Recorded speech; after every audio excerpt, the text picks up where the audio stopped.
It's been so long since we've seen any real squad content that when the Australian faction hit the test server, I had to check it out. Not only does this update come with a brand new faction, which I think is now the best in all of Squad, but it also comes with some really cool features. Now, in the background, you're going to see me showcasing everything the Australian faction has to offer, but the lowdown is quite simple. The Australian faction is using the EF88, which is the new modern updated version of the F88, or what many of you will know in other video games as the AUG or AUG. Every single weapon, as far as I can see from every different loadout and class, has a built-in foregrip, and some of them even have mounted foregrips as well, and it really is possibly the best blue 4 weapon we've seen in Squad, full stop. This thing is super powerful, has really fast bullet velocity, is excellent across range, has a variation of optics which everyone can access, and is very easily controllable both in single fire and in fully automatic modes. This most certainly replaces the British faction as having the best primary weapons in terms of assault rifles, and comes with a mixture of holographic sights and Eklan sights as well, which can be ranged all the way up to 1,000 meters, which is super impressive. And I guess that's the best way to describe the Australian faction. If you could take everything that's really good about the British faction in Squad and combine it with everything that's really good about the American faction, and again, in my opinion, is now the best Blue 4 faction in all of Squad. Optics are pretty much everything in this game when it comes to factions and very much make or break them, and you can see from the Eklan sight, which is very commonly available on pretty much most of the soldiers in this game and many of the specialists who have fire support roles, you'll notice that these are pretty powerful,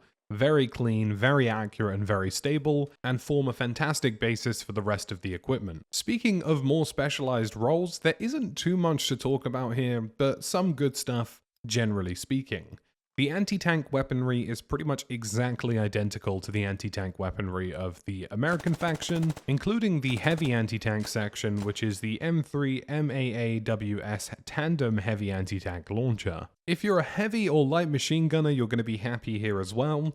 The light machine gunner uses the Mini-Me, similar to the British faction, but features a long-range optic, and the heavy machine gun is the Maxi-Me, which is actually a little bit more powerful, and of course a heavier caliber variant, otherwise commonly referred to as the MK48 in other video games. Grenadiers also get a super nice red dot sight whilst aiming and scoping their weapons and choosing the various ranges, which is really nice to see as well. It's a super tight red dot sight, but it looks really good. The marksman gets a HK417, which is a very, very powerful rifle, and if you've been looking forward to using one of these in Squad, I can safely say that it sounds punchy, looks good, and feels good as well, and has a really nice optic as well. Not the cleanest of optics, it definitely boasts a much larger frame, but definitely still, nonetheless, a very competitive optic to have in Squad. In terms of armor, the Australian faction is effectively just the American faction with a little bit of British on the side.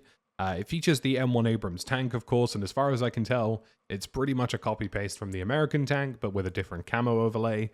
But it does feature the ASLAV-25, which of course I don't think we've seen in Squad up until this date. I might be wrong on that front though. And it features a 25mm automatic main cannon and a 7.62 machine gun secondary, smoke launchers, so on and so forth. A very powerful infantry fighting vehicle, and obviously likely will be used against other light vehicles as well. One thing to note though is that the ASLAV does actually have a really nice optic, which actually has a pretty surprising amount of visual field of view, which is nice to see. Logistics are the same here, but in terms of transport vehicles, you also get the Bushmaster PMV, which has both open top and closed top remote variants, which is really cool to see.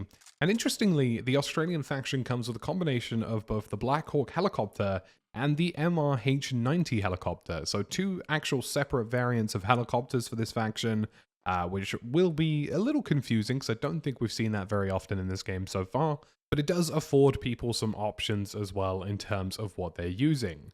Now, overarchingly, this is everything you're going to see in this faction. There is, of course, the M870 shotgun as well and the high-power pistol, but everything you see is effectively the same. The Australian faction really is just effectively a hybrid between the American faction and the British faction, and I have no doubt in my mind at this point that these guys are going to be the best Blue 4 faction in the game, and something that I can see being full-blown, full-stop, the go-to faction for anyone who's playing the game right now.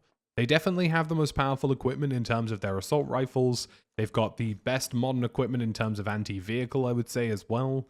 Decent tanks, decent infantry fighting vehicles, and I really think they're a perfect all-rounder. I think the Australians are definitely a healthy addition to the game, and I think people have been getting a little bit tired of some of the factions that they've played with so far, and this is a nice Blue 4 addition. However, I will say generally, I think it's a shame that there hasn't been more emphasis on both independent factions and Red 4 factions. It feels as though the British, Americans, and the Australians, especially now the Australians, have a very large dominance on the balance of this game. They have some of the best equipment, and they have some of the best optics, and they have some of the best vehicles as well. And at this point, it kind of feels as though the Red 4 factions, especially the Russians, are really, really far behind, don't feel very good to play with, and don't feel enjoyable. I feel like people, when they're put on a Red 4 faction or an independent faction at this point, kind of sigh and kind of get a little bit bored of it. The MEA, I guess, are a small exception to that rule, but I really feel as though we need more modern Red 4 factions. I feel like we need modernization of the Russian faction, and we need more Red 4 factions that have really enjoyable weaponry and enjoyable optics, as well as, you know, some variation and something a little bit different. The Australians kind of just feel like the silver bullet to any team they're going to come up against, and as with any addition to the game, I feel like you're going to see a lot of people when they face the Australians be like, well, we're going to lose, let's just kind of call it a day. I do feel as though balancing of servers needs to start catering towards this, and the ability to have 40 versus 60, for example, Australians versus insurgents, would be a very enticing prospect, and something that does need to be looked into. Just generally speaking, it feels as though some of these Blue 4 factions are pulling away from the rest of the game now in ways that I feel are not very conducive to balance. This is also a new part of the game, a camo netting system which I believe is biome dependent, so you'll get different colors and camo setups for everything going on in the game. It's a very simple process. If you look out of the camo netting, you'll get sort of a veil above your view, but if you look into the camo netting, it's very difficult to identify targets, except for muzzle flashes. It also introduces the observation tower, which is one of the largest structures we've seen in Squad so far, which is really exciting to see, and hopefully these camo nettings will shake up the meta a little bit for this update for every single fact, and make hab spawns and other emplacements feel a little bit more methodical and a little less of a pain. This observation tower could effectively allow one objective to become a checkpoint, so to speak, or allow you to build up objectives in such a way that they become much more defendable than they previously were. If we see more of this with more netting, more defenses, and more barbed wire, I have no doubt in my mind that Squad can actually make the building meta of this game far more inclusive into the overall flow of the game, as opposed to just this bolt-on feature that sometimes gets spammed. This update should be a lot of fun though. I'd love to hear your comments and your thoughts in the comment section down below, and I'll catch you again in the next one.